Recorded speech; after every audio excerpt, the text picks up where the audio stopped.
नमस्कार, स्वागत है आपका एनबीएससी न्यूज में और मैं हूं आपके साथ दिव्या शिखावत। आज मेरे साथ मौजूद हैं डॉक्टर शालिनी तोमर गरसा जी। मैम, बहुत स्वागत है आपका। नमस्कार मैम, सबसे पहले तो पहला सवाल तो यही पूछूंगी, हाल फिलहाल ही पूरे देश भर की बात करूं तो मैं सीए लागू किया गया है 11 मार्च 2024 को। इसको लेकर क्या कह रहा है? खुद आप एक डॉक्टर भी हैं, साथ ही साथ लोकसभा चुनाव की आप तैयारी कर रही है, कैसे देखते हैं सीए को?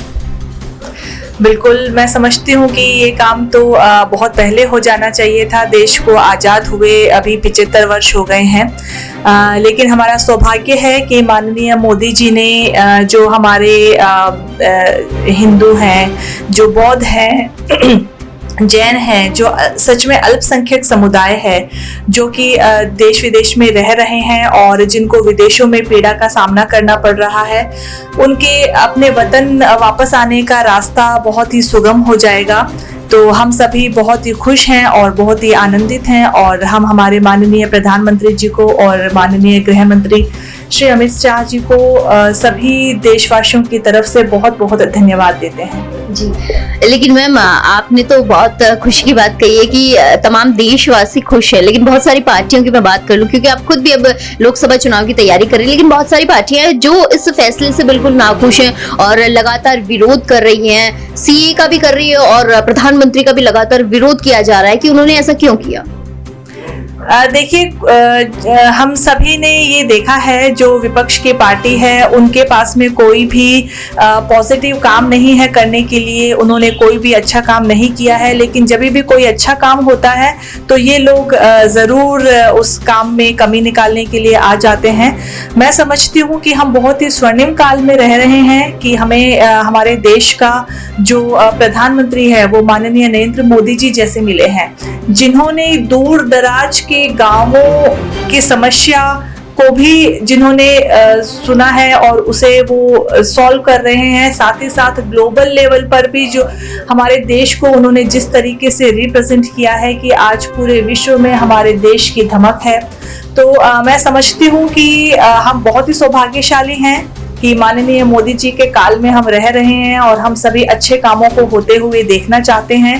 और अच्छे कामों के अंदर जो लोग भी कमी निकालते हैं तो ये उनका स्वभाव है, ये उनका काम है। इसके बारे में तो मैं कुछ कहना नहीं चाहती। लेकिन मैम, एक बात और है यहाँ पर कि बीजेपी इतनी सशक्त है कि तमाम जो कांग्रेसी पार्टी के नेता हैं, छोटे कार्यकर्ता मान लीजिए या बड़े नेताओं की भी बात कर लेती हूँ, दिग्गज है बहुत सारे, वो पार्टियां छोड़ के बीजेपी में शामिल हो रहे हैं। आज भी कई सारे जो मैं दिग्गजों की बात कर लूँ तो वो उन्होंने बीजेपी का दामन थाम लिया। अब कांग्रेस के पास तो कोई चेहरे ही नहीं बचे हैं, तो इसको लेकर क्या कहेंगे आप?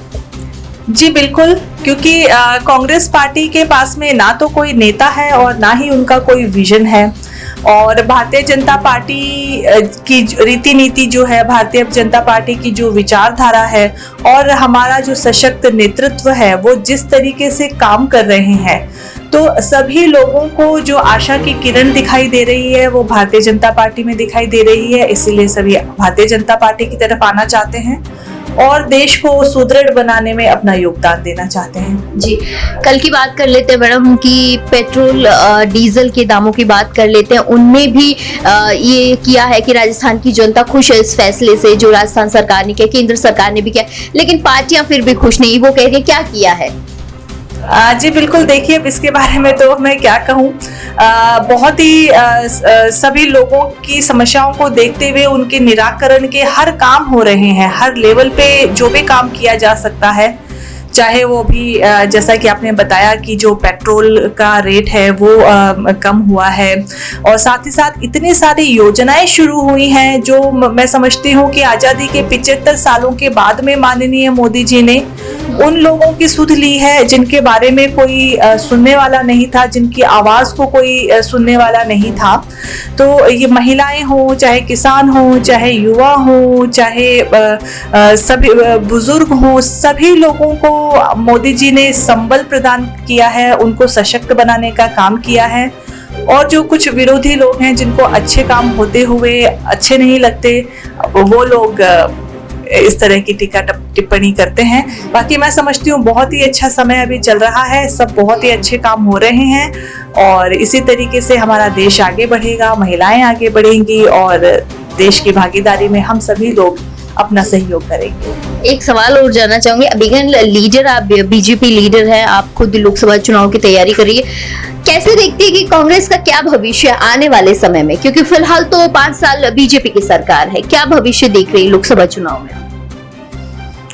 देखिए, ये तस्वीर तो सब लोगों के सामने क्लियर है। अभी मैं अपने मुंह से क्या बोलूं। जिस पार्टी का कोई विजन नहीं होता, जिस पार्टी में अच्छे नेता नहीं होते, जिस पार्टी की कोई विचारधारा नहीं होती, तो उसका तो मैं समझती हूं कि भविष्य अच्छा नहीं होता।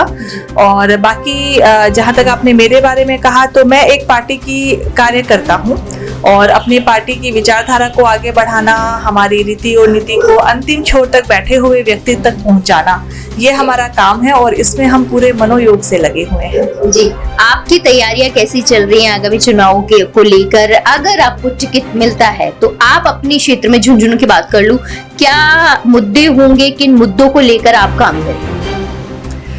जी बिल्कुल। देखिए, लोकसभा की जो तैयारी है वो पूरे जोर शोर से चल रही है।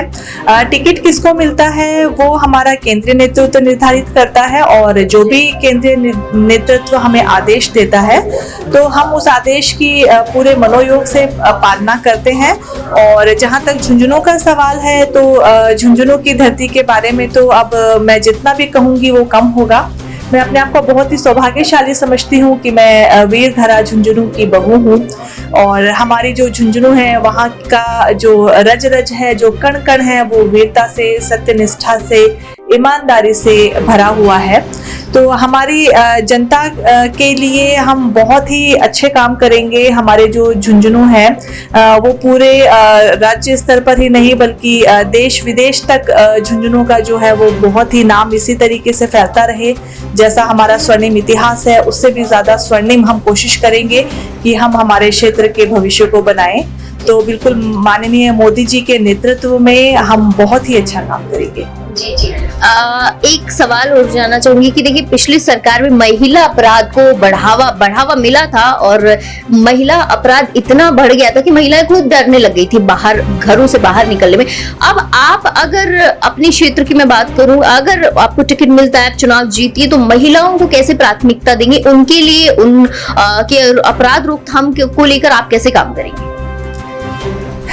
जी बिल्कुल। अभी पिछले 5 वर्षों में बहुत ही खराब स्थिति थी, लेकिन अभी मैं फिर वही बात कहना चाहूँगी कि जो भारतीय जनता पार्टी के है उनकी विचारधारा हमेशा से यही रही है कि महिलाओं को समर्थ बनाएं, सशक्त बनाएं और मुख्य धारा में महिलाओं को लेकर आएं और महिलाओं की भी उतनी ही भागीदारी हो जितनी की पुरुषों की है, बल्कि कई मायने में महिलाओं को की भागीदारी को बढ़ाने का भी जो काम है वो पार्टी ने किया है। जैसा कि हम देखते हैं कि हमारी जो उप मुख्यमंत्री जी हैं वो भी एक महिला हैं और वो कितनी कर्मठता से काम करती हैं, कितने मनोयोग से काम करती हैं। तो इसी तरह से हमारे जो माननीय मोदी जी हैं उन्होंने वो जितनी भी योजनाएं लेकर आते हैं तो उसकी धुरी में महिला को ही वो रखकर और इतनी मतलब अच्छी योजनाएं वो लेकर आए हैं और महिलाओं की स्थिति इतनी सक्षम बनी है। चाहे वो उज्ज्वला योजना हो, चाहे वो जनधन योजना हो, स्वनिधि योजना हो, अभी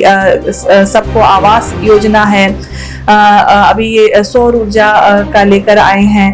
तो मैं समझती हूँ कि इन सभी योजनाओं को हम आखिरी, जैसा कि मैंने बताया, गांव में या दूर दराज के इलाके में बैठे आखिरी मनुष्य तक हम ये योजनाएं पहुंचाएंगे ताकि उन्हें उनका लाभ मिले और हम सभी लोग मिलकर इसी तरीके से देश के प्रगति में हम योगदान दें।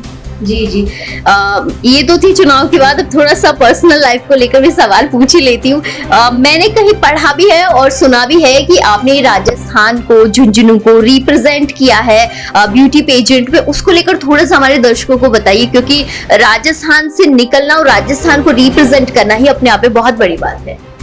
जी बिल्कुल। मैं समझती हूँ कि हमारा राजस्थान का जो कल्चर है वो इतना समृद्ध कल्चर है, तो हमें पूरे देश विदेश में अपने जो कल्चर है उसको पहुँचाना चाहिए। और ज़रूर बिल्कुल, मैंने मिसेस इंडिया इंटरनेशनल का पेजेंट मैंने विन किया है, मैंने मिसेस इंडिया इंटरनेशनल का क्राउन मैंने जीता है। तो उसमें मेरा जो मुख्य सोच थी वो यही थी कि मैं अपने राज्य के और अपने देश के कल्चर को लोगों के सामने प्रेजेंट करूं और हमारी जो भी आने वाली पीढ़ी है, जो भी हमारी पीढ़ियां हैं, वो अपनी जो विरासत है उसे संभाल कर रखें और उसका संवर्धन करें। जी, अक्सर ये होता है मैम कि फैमिली सपोर्ट नहीं करती, पीजेंट के लिए तो खास तौर पर ही नहीं करती कि हम अपनी बेटी को इस साइड नहीं भेजेंगे। फैमिली का कैसा सपोर्ट रहा इस दौरान, और खास करके पति का और बच्चों को पूछूं तो उनका कैसा सपोर्ट रहा? जी बिल्कुल, देखिए पेजेंट भी अलग अलग तरह के होते हैं, तो जिसमें मैंने पार्टिसिपेट किया था वो पूरी तरह से अपने कल्चर को रिप्रेजेंट करना था। तो हमारा इतना जो रंग बिरंगा और इतनी हमारी जो महान विरासत है उसे रिप्रेजेंट करना था। तो मेरे सभी परिवार वाले सभी का बहुत ही इसमें सपोर्ट रहा। खास तौर पे जो मेरे हस्बैंड हैं उन्होंने मुझे बहुत ही सपोर्ट किया। और बाकी मैं समझती हूँ कि हमारे माननीय मोदी जी भी यही बात कहते हैं कि विकास के साथ साथ में हमें अपनी विरासत को भी संभाल के रखना है। तो इस चीज को मैं बिल्कुल अपने जीवन में भी अप्लाई करती हूँ कि हमें विकास भी करना है और साथ ही साथ विरासत को भी हमें संभाल के रखना है। जी, आखिर सवाल यही पूछूंगी, फिर अपनी बात खत्म करती हूँ। महिलाओं को सशक्त बनने के लिए, क्योंकि आप एक सशक्त विमेन हैं, डॉक्टर हैं और कई सारे पेजेंट्स भी आपने जीते, इवन अब आप लोकसभा चुनाव की तैयारी कर रही है, महिलाओं को कैसे आप सशक्त बनने के लिए कहेंगी, क्या कोई संदेश देंगी? जी बिल्कुल, सबसे पहले तो मैं ये कहना चाहूंगी कि अपने अंदर जो शक्ति है उसे पहचानें और जो भी काम हम करना चाहते हैं वो काम पूरी ईमानदारी के साथ में करें। तो फिर आसपास का जो माहौल है वो भी हमें सपोर्ट करने लगता है और हमारी मंजिल तक पहुंचाने का जो रास्ता है वो तो हमें खुद ही बनाना पड़ेगा। और हम पूरी मेहनत और ईमानदारी से काम करें तो मंजिल जरूर मिलती है। जी। और मैं यही कहना चाहूंगी कि महिलाओं की भागीदारी समाज में और भी ज्यादा बढ़ जाती है, क्योंकि जो महिलाएं हैं वो एक परिवार की धुरी होती हैं, परिवार उनके इर्द गिर्द ही चलता है। तो महिलाओं को खास तौर से जो माताएं हैं उन्हें अपनी बच्चियों को हर तरीके से उनका सपोर्ट करना चाहिए और जो भी वो करना चाहती हैं तो वो उन्हें करने के मौके प्रदान करने चाहिए। पढ़ाई लिखाई का बहुत ही ज़्यादा महत्व है और साथ ही में जो संस्कार होते हैं, एक अच्छा व्यक्तित्व होना वो बहुत ही ज़रूरी है। तो हम एक अच्छे व्यक्तित्व का निर्माण करें, साथ ही साथ हम बहुत ही अच्छे से हम पढ़ाई लिखाई करें और फिर जो भी हुनर है, हम जिस भी चीज़ के प्रति हमारी हॉबी है तो उस हुनर को हम निखारें और अपने पैरों पर खड़ी हों।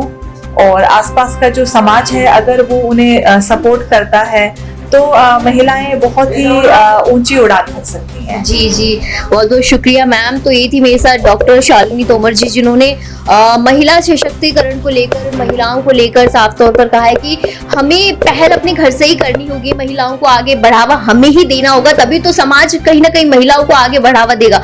तो हमारी भी बस यही आपको अपील है कि महिलाओं को जितना हो सके आप आगे बढ़ने के लिए प्रेरित करें। फिलहाल के लिए मेरे साथ बस इतना ही।